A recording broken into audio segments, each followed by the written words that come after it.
Class 11 के chemistry को मैं आगे बढ़ा रहा हूँ। Periodicity and classification. तो अब आ रहे हैं हम केमिकल प्रॉपर्टीज पर। क्या है केमिकल प्रॉपर्टीज? पीरियोडिसिटी और वैलेंसी और ऑक्सीडेशन स्टेट, यानी संयोजकता या ऑक्सीजन अवस्था का आवर्तता, यानी पीरियोडिक टेबल में ऑक्सीजन अवस्था या वैलेंसी क्या होता है। पहले हम वैलेंसी यानी संयोजकता के बारे में जानें। यह क्या होता है आपको इलेक्ट्रॉनिक कन्फिग्रेशन से पता चलता है, चाहे आप कक्षा स्तर पर हैं या उपकक्षा पर। तो यह किसके बराबर होता है? Equal to the outermost orbit, यानी सबसे बाहरी कक्षा में उपस्थित इलेक्ट्रॉन के बराबर होता है, या इक्वल टू 8 में जितना घटा देने के बाद आउटर मोस्ट इलेक्ट्रॉन में जितना 8 में घटा देने के बाद जितना बचता है वो होता है उसका वैलेंसी। जैसे इसको आज के युग में बहुत प्रचलित नाम हो गया है ऑक्सीडेशन स्टेट। अब वैलेंसी को ग्रुप वाइज थोड़ा समझते हैं।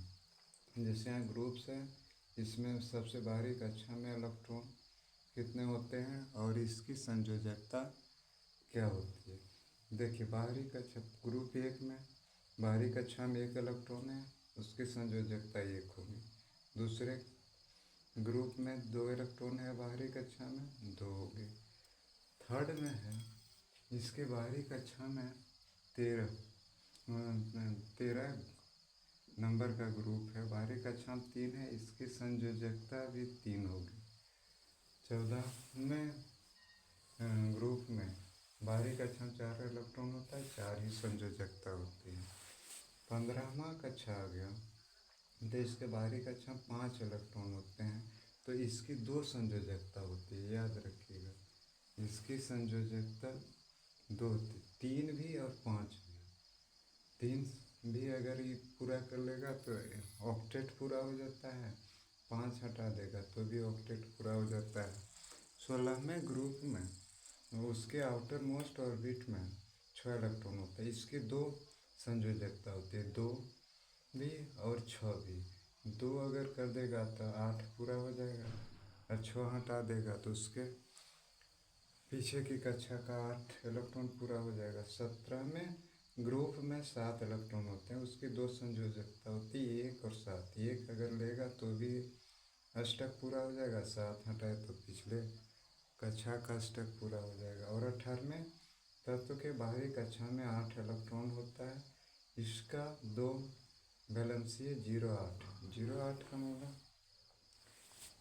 या इसकी संयोजकता या तो नहीं होती है या 8 होती है।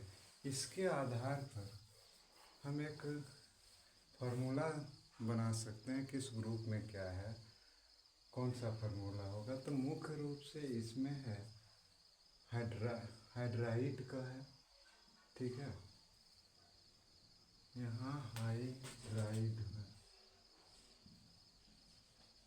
हाइड्राइड का फार्मूला है और ऑक्साइड का फार्मूला। अगर आपको पुरानी बातें आती होगी तो क्लास 10 में आपने मेंडलीफ का जब आवर्त सारणी पढ़ा होगा, तो उस आवर्त सारणी में उसने विभिन्न तत्वों के हाइड्राइड और ऑक्साइड का फार्मूला दे दिया था, और उस ग्रुप का वही होता है। अगर हम जनरली तौर पर जिस तरह आजकल केमिकल फार्मूला लिखा जाता है तो हूबहू उसी तरह होता है, बिल्कुल मैचिंग करता है, कहीं कोई गड़बड़ी नहीं होती है। तो मैंने इसी तरह 1, 2, 13, 14, 15, 16, 17, 18, 18वां तक तो अनएक्टिव है, इसमें यह तो किसी से कोई भी क्रिया ही नहीं करता है। तो फर्स्ट ग्रुप का जितना भी ग्रुप आएगा इसका फार्मूला हाइड्राइड का LiH NaH ये जितना होते जाएगा।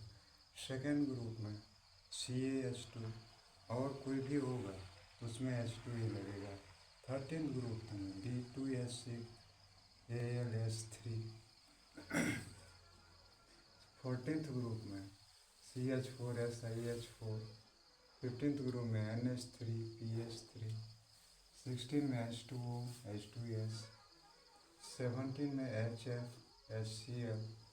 इसी तरह सबके ऑक्साइड का अगर उस ग्रुप का एलिमेंट आपको पता है तो उसको इस फार्मूला पर बैठा दीजिए, हूबहू उसी तरह होगा। अब यहाँ आप कह सकते हैं किसी का दो, तो बहुत ऐसे तत्व हैं जो वेरिएबल वैलेंसी दर्शाते हैं, क्योंकि उसमें इलेक्ट्रॉन लेने और देने दोनों की क्षमता होती है। ठीक है, अगले वीडियो में मैं आपको अगला पॉइंट बताऊंगा, और साथ ही साथ मैं प्ले लिस्ट बनाकर आपका कुछ काम आसान कर रहा हूँ। प्लीज़ लाइक और सब्सक्राइब कीजिए।